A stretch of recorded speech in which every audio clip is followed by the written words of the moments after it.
Olá, meus queridos irmãos, minhas queridas irmãs. Quero acolher você com grande alegria no nosso programa Testemunho de Fé, que inicia agora. Aqui quem fala é o Padre Paulo Ricardo. Quero convidar você para nos próximos minutos nós refletirmos juntos a respeito da Palavra de Deus. Essa é a identidade desse nosso programa. É um programa para nós fazermos frutificar no nosso coração as riquezas dos mistérios que a Igreja celebra a cada domingo. E nesse domingo nós estamos no terceiro domingo da Páscoa.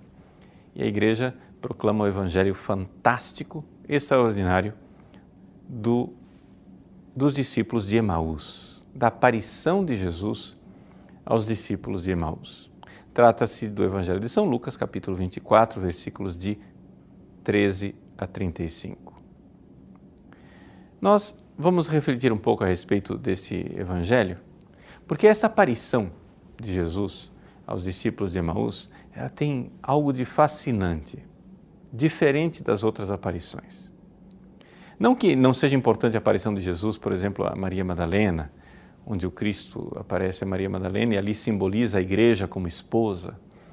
Não que não seja importante a aparição de Jesus a Pedro, por exemplo, onde ali é confirmada a fé do príncipe dos apóstolos, mas é que essa aparição de Jesus aos discípulos de Emaús é uma aparição que fala ao coração de todos os fiéis. Naquele dia, o primeiro da semana, é assim que começa o Evangelho, o relato do Evangelho, os dois discípulos caminhavam para a pequena cidade de Emaús, a 11 quilômetros de Jerusalém, e esses dois discípulos somos nós. Melhor ainda, mais do que os dois discípulos. Um dos discípulos tem um nome, é Cleofas, e o outro não tem nome.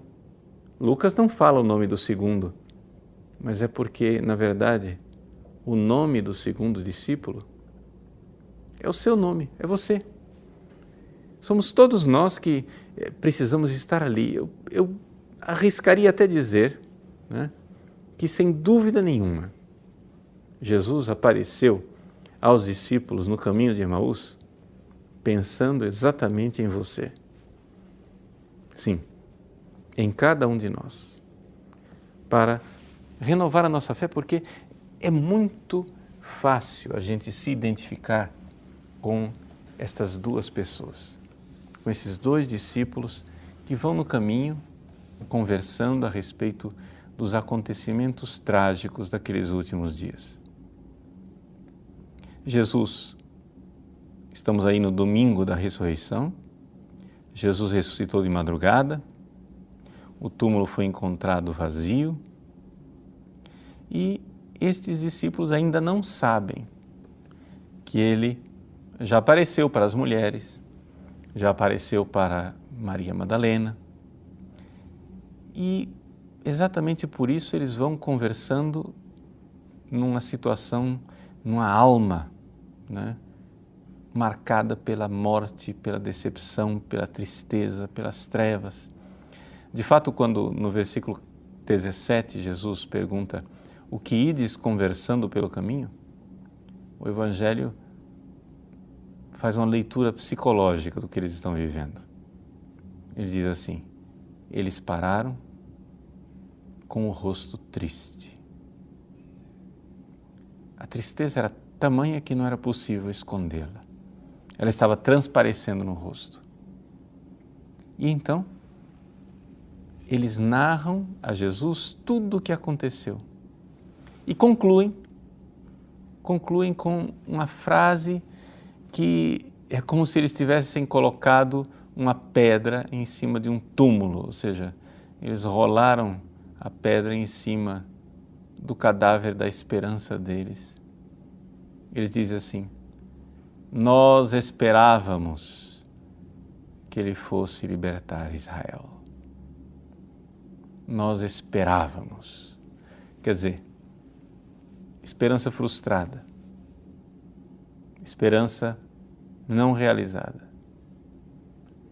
Mas o que é fantástico nesse Evangelho é que eles esperavam passado. Eles não têm mais esperança. E, no entanto, a esperança que para eles é coisa do passado está ali, acontecida.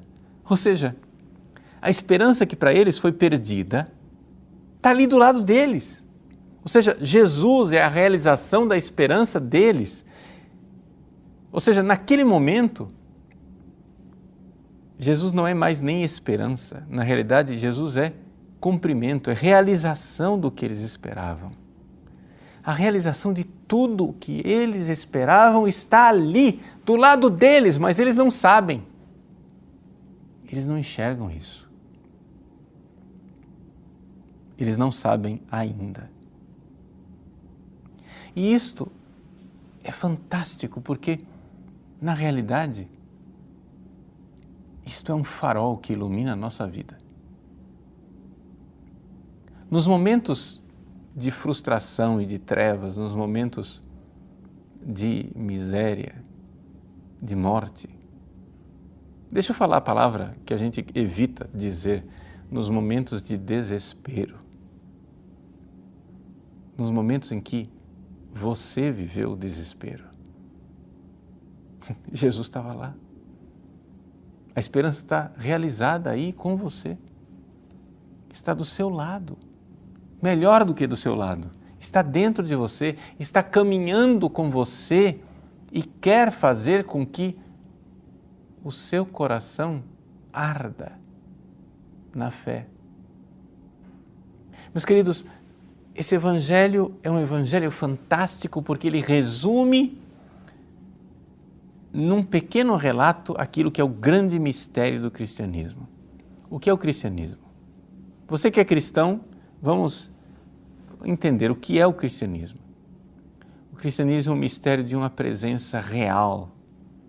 Sim, uma presença verdadeira, uma presença viva, porém, uma presença escondida e secreta, que está conosco, sempre, que caminha conosco. Mesmo se a minha fé é tão pobre que eu ainda não perceba essa presença. Eu sei, você é cristão, você não percebe a presença dele. Muitas vezes você se sente sozinho. Quantas vezes você derramou lágrimas de solidão no seu travesseiro? E, no entanto, ele estava lá. Sim, ele estava lá, ressuscitado, só que você não sabia, só que você não enxergava, como aqueles discípulos de Emaús não enxergavam. Então, vamos refletir sobre este evangelho e vamos descobrir qual é o segredo para que a gente enxergue. Porque o evangelho termina assim, não é? O evangelho termina que os olhos deles, que antes estavam cegos, se abriram. É o versículo 31. Nisso os olhos dos discípulos se abriram e eles reconheceram Jesus. É interessante o contraste tremendo que existe entre o início do Evangelho e o final do Evangelho. O início do Evangelho, o versículo 16 diz, os discípulos estavam como que cegos. No final do Evangelho, os olhos deles se abriram.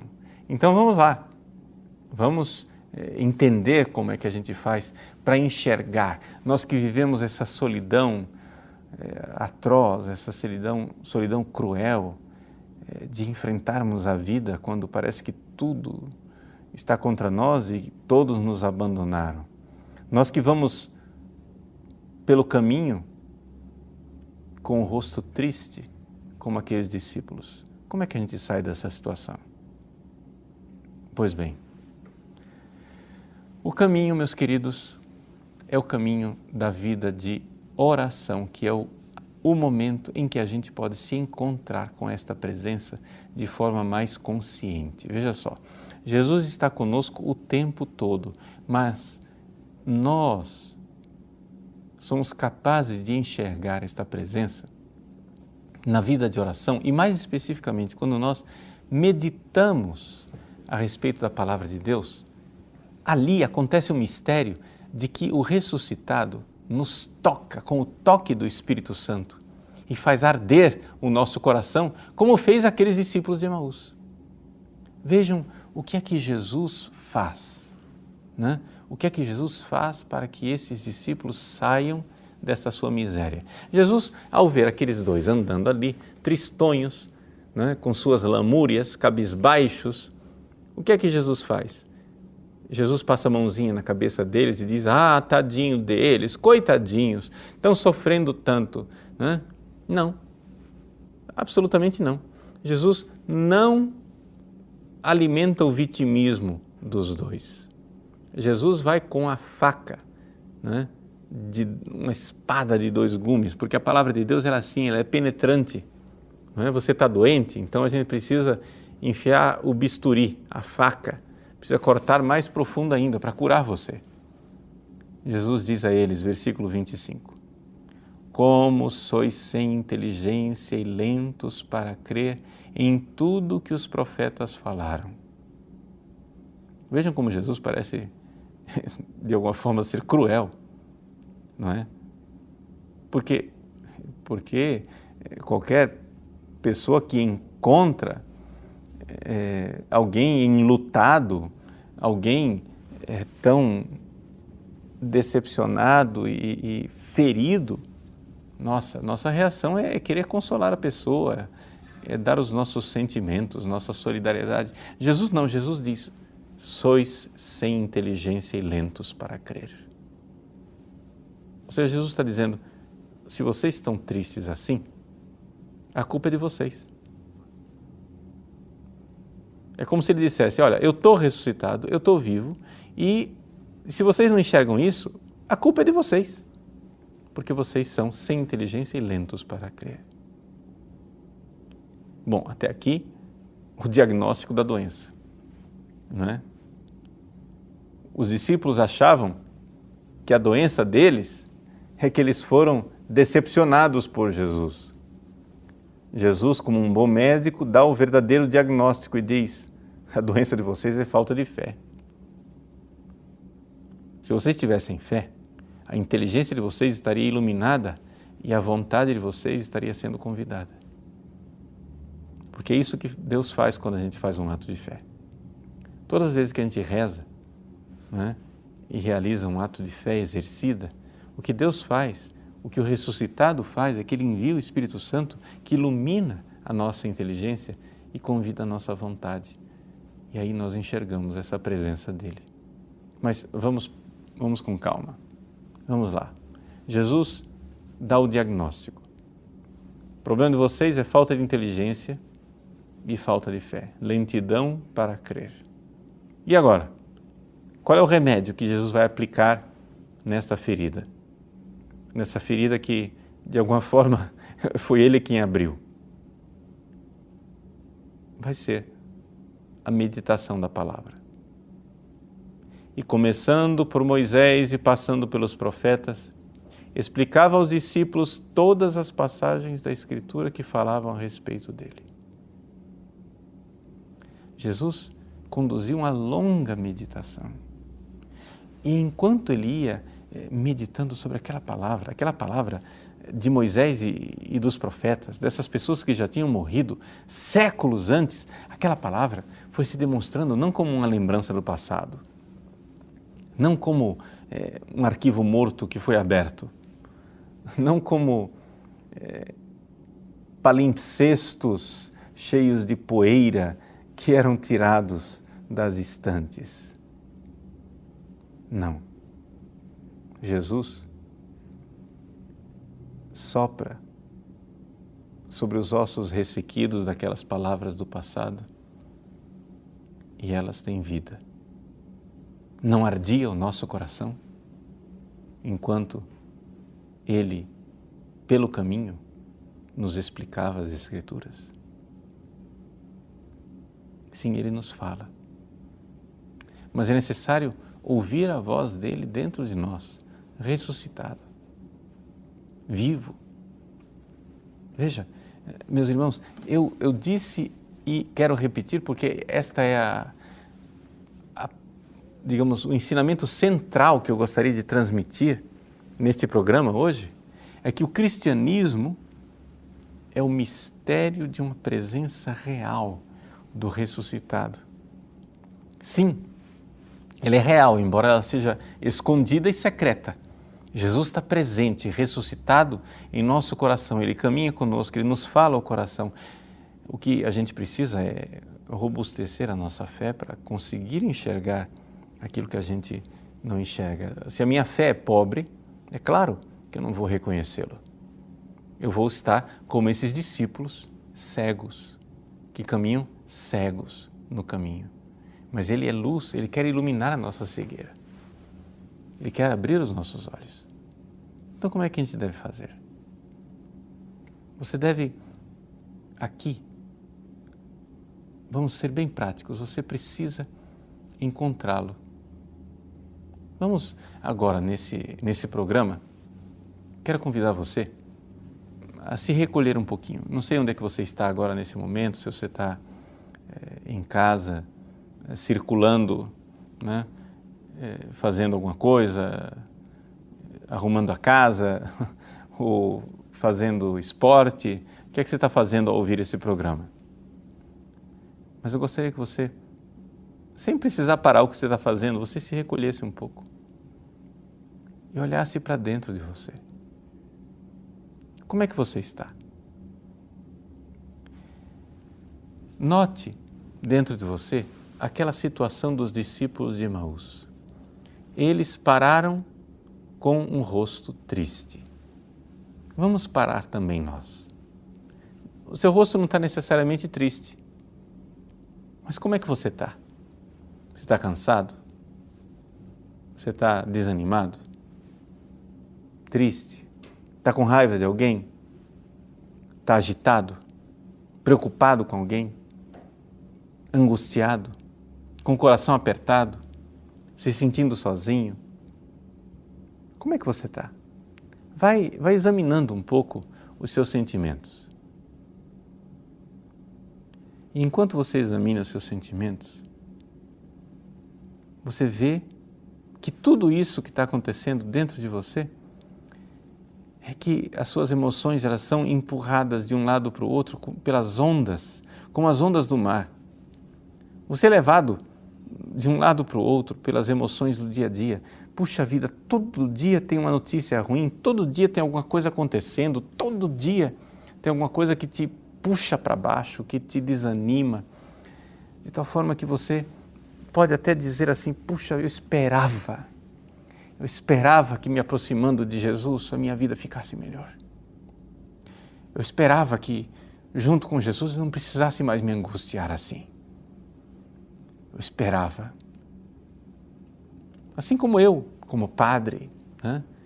Quantas vezes na minha vida de sacerdote eu tive que parar e pensar, puxa, eu esperava que sendo padre, a presença dele fosse mais evidente. Eu esperava que estando na igreja o tempo todo, celebrando os sacramentos o tempo todo, eu não fosse me sentir sozinho. Eu esperava que as cruzes da vida não fossem me esmagar. Pois bem, essa situação, vamos ser bem sinceros, seja de uma sinceridade cruel com você mesmo e mostre agora como é que você está. E ouça a palavra de Jesus dirigida a você. Onde é que Jesus fala com você? Não é nesse maremoto de sentimentos, não são nessas ondas que encapeladas jogam o seu barquinho de um lado para o outro, não. Existe um lugar lá no fundo da sua alma onde Jesus toca você todas as vezes que você comunga. Procure Jesus lá. E é Ele quem diz a você: ah, como você é sem inteligência. Sim, sem inteligência, porque são os animais que são empurrados pelos sentimentos. As pessoas inteligentes enxergam a luz da verdade. Como você é lento para crer. Senhor, Jesus, eu vos peço, tocai o meu coração com esta palavra, essa palavra que fere, essa palavra que desafia. Fazei, Senhor, com que verdadeiramente eu veja que no fundo eu estou sofrendo, mas estou sofrendo e a culpa é minha. Porque vós estáis comigo o tempo todo, mas é que eu vou andando pelas estradas desta vida, esquecido de vós. Sim, Senhor, é o meu esquecimento. Eu vou esquecido de vós. E então eu tenho que confessar, Jesus, que o nome da minha solidão é esquecimento.